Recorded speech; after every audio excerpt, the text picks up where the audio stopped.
छे आणि त्याचबरोबर पंढरीच्या विठोबांचे आषाढी वारीसाठी जाणारा शेतकरी आणि त्या दोन्हीच्या अनुषंगाने मराठवाडा कृषी विद्यापीठ परभणी येथे कार्यरत असलेले आमचे मित्र कवी राजेश रेवले नैकोटकर यांनी लिहिलेली कविता आपल्या समोर मी या ठिकाणी सादर करतो.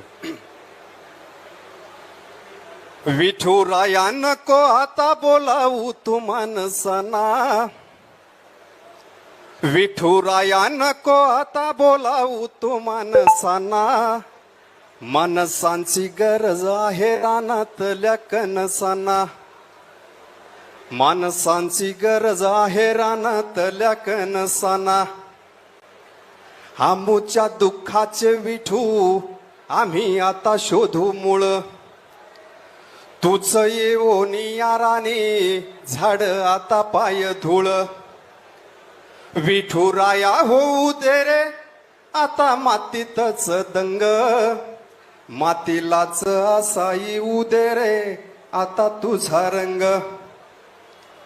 28 युगे गेली तूच विठेवरी उभा, आज माझ्या रानामध्ये होऊ दे रे तुझी सभा. तुझ्या नामाचा गजर आता घुमोरानो माळ, मातीतच वाजू दे रे आता मृदंग निटाळ. मृगाच्या या थेंबा सवे आता येऊ दे हुरूप, अंकुरात दिसू दे रे आता तुझे विठू रूप. मृगाच्या या थेंबा सवे आता येऊ दे हुरूप, अंकुरात दिसू दे रे विठू तुझे आता रूप.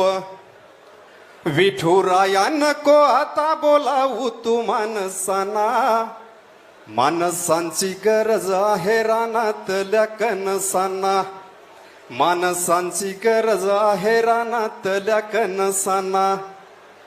कवी राजेश रेवले नैकोटकर, वसंतराव नाईक मराठवाडा कृषी विद्यापीठामध्ये कार्यरत असलेले कवी आणि आमचे मित्र राजेश रेवले नैकोटकर यांच्या कवितेच्या ओळी थोडासा अवधी असल्यामुळे मी आपल्या समोर सादर केल्या. ह्या सर्व कविता ही सर्व कविता शेतकऱ्यांसाठी समर्पित आहे.